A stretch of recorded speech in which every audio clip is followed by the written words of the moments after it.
Olá pessoal, eu sou a Ana Luísa da série Melhores Fundos de Investimento da Empíricos e estou aqui agora para comentar um pouco da decisão de política monetária do Copom que saiu há pouco aí nesse comecinho de noite. O fato é que o BC surpreendeu o mercado, principalmente os economistas, ao elevar a Selic, a nossa taxa básica de juros da economia brasileira, em 0,75 ponto percentual, de forma que então o nosso juro básico vai de 2% ao ano para 2,75% ao ano. Eu digo que surpreendeu, mas na verdade as apostas estavam meio que divididas entre uma eventual elevação de meio ponto percentual ou de uma elevação mais agressiva de 0,75 ponto percentual. Eu até conversei há pouco com o analista do mercado e ele falou que os economistas erraram e os traders acertaram. Por que ele falou isso, né? Porque os economistas estavam olhando mais para a questão da atividade e achavam que o BC seria um pouquinho mais gradual nessa elevação, né? Ele já indicou que elevaria a Selic, iniciaria um processo de aperto monetário, mas achavam que seria aí com um início de 0,5%. Mas na taxa futura de juros, a gente já podia ver que os traders estavam precificando mais um aumento de 0,75 e no fim foi o que se concretizou, ou seja, dá para a gente dizer que o Banco Central foi hawkish, né? Foi duro na sua decisão, foi pró uma elevação mais agressiva dos juros nesse começo de ciclo. E essa decisão, vale lembrar, foi unânime, ou seja, todos os membros do colegiado, integrantes do Copom, optaram por essa elevação, defenderam essa elevação de 0,75 ponto percentual da Selic.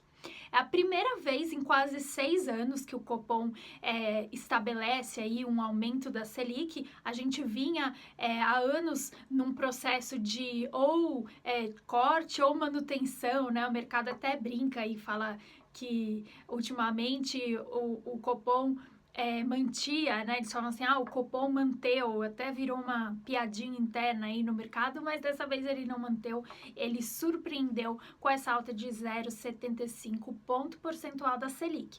Mas o que foi mais surpreendente foi que o Banco Central, no comunicado que ele divulgou há pouco, acompanhando essa decisão de juros, ele meio que já contratou uma elevação de 0,75 ponto percentual, ou seja, da mesma magnitude, para a próxima reunião, a reunião que vai ser do dia 4 e 5 de maio. Então, vamos dar uma olhadinha junto nesse comunicado para a gente entender quais são as mensagens aí do Copom? Bom, primeiramente, o Copom explicou que essa decisão de elevação mais agressiva dos juros foi por conta das preocupações com inflação, né? Ele colocou aqui no comunicado, o ajuste deve reduzir a probabilidade de um não cumprimento da meta de inflação deste ano, assim como manter a ancoragem das expectativas para horizontes mais longos. Então, assim, essa decisão mais agressiva do Copom, mais dura, de uma elevação de 0,75, está muito ligada a uma questão de reconduzir as expectativas, né, em relação à inflação. Tem esse fator também, além da alta em si, tem também essa questão da condução das expectativas. E vale lembrar aí que entre os gestores que a gente sugere no Melhores Fundos de Investimento, eles vinham criticando o BC por estar behind the curve, né? Quer dizer, por estar um pouco atrasado nessa elevação, nesse início de ciclo de aperto monetário. Então, o Banco Central agiu e deu um recado, assim. Ele falou que essa estratégia é compatível com o cumprimento da meta de inflação em 2022, mesmo em um cenário de aumento temporário do isolamento social, ou seja, ele sabe que a gente está num momento complicado para a recuperação da atividade, ele considerou isso na decisão, mas mesmo assim ele colocou a inflação em foco para essa decisão. E vamos lembrar, a gente conversou recentemente quando saiu o IPCA de fevereiro, que a gente está com o IPCA em 12 meses muito próximo da banda superior da meta. Então, a gente tem hoje uma meta estabelecida para a inflação oficial para 2021 em 3,75, com teto em 5,25.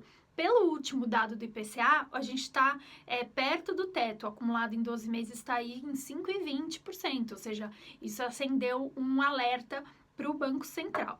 Quando ele falou de inflação, ele também citou especificamente a questão de petróleo e combustíveis, porque a gente, dentro desse cenário de inflação, a gente tem elevação das commodities internacionais, né, uma perspectiva de aumento da demanda por commodities internacionais, por petróleo especialmente.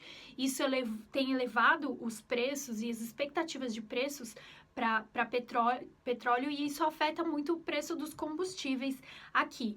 Então, o que o Banco Central falou sobre isso no comunicado dele? Ele falou que, apesar da pressão inflacionária de curto prazo se revelar mais forte e persistente que o esperado, o comitê mantém o diagnóstico de que choques atuais são temporários, mas segue atento à sua evolução. Porque desde que a inflação começou a vir para o foco, desde o final do ano passado, o Banco Central falava, a gente está atento à inflação, mas são choques temporários, né?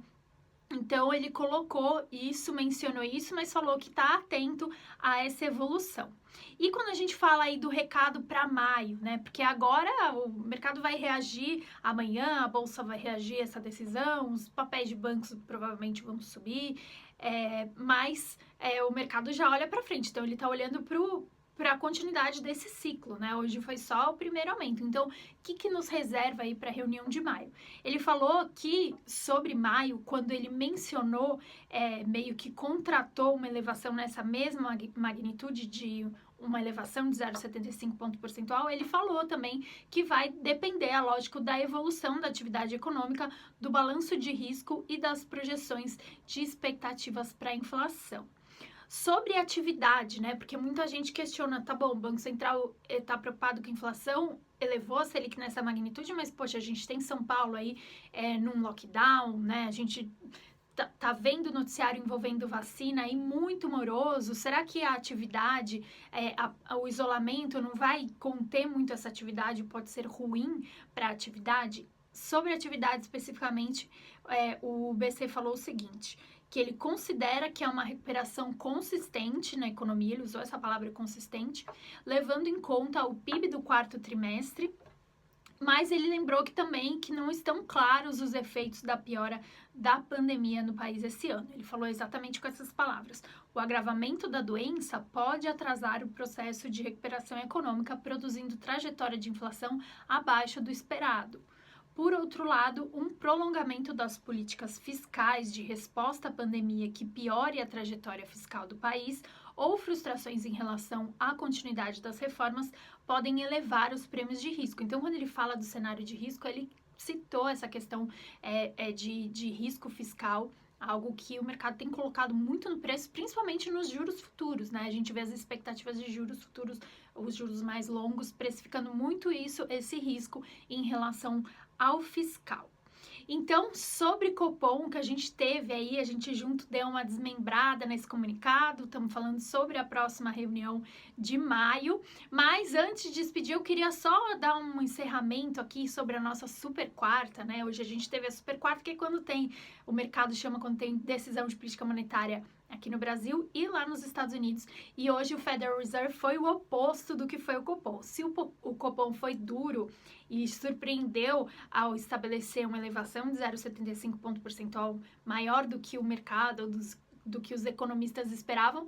Lá nos Estados Unidos, hoje o presidente do Fed, Jerome Powell, acalmou super o mercado, porque lá estava todo mundo vendo os dados de inflação, mais alta atividade, mostrando que a economia americana vai recuperar mais rápido do que o esperado, e logo vem aquele sentimento de assim, bom, então será que o Fed vai encontrar um clima propício para começar a elevar juros? Mas não, se por um lado essa tensão penalizou muito os ativos de risco, as bolsas nos últimos dias, hoje o comunicado do Powell e a decisão do Fed que manteu aí dentro da piadinha do mercado as taxas de juros lá entre 0 e 0,25%, a fala do Powell tranquilizou muito, porque o que ele disse? Ele disse que a preocupação com a inflação lá é transitória. Ele foi bem claro em relação a isso, e além de manter as taxas de juros por lá, ele diz que o Fed, né,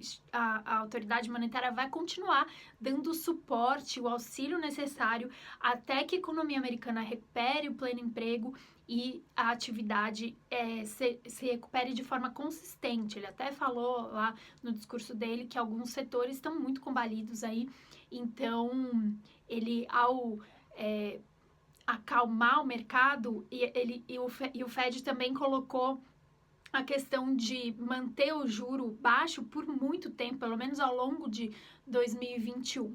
Então, isso tudo deu força na hora, assim, é até interessante a gente ver como um efeito de algo de política monetária tem um efeito imediato no mercado. Então, nas bolsas, por exemplo, a gente pôde ver, quando o Fed veio, o Powell veio tranquilizar sobre essa questão de que os juros seguirão baixos e o Fed continuará estimulando a economia, as bolsas lá, quem estava caindo foi para o positivo.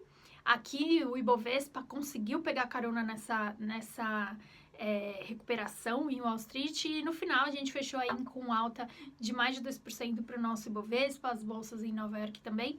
E o dólar ajudou a dar uma arrefecida. Só que amanhã a gente já vai abrir reagindo aí com essa decisão do Copom de hoje, porque a decisão foi depois do fechamento do mercado.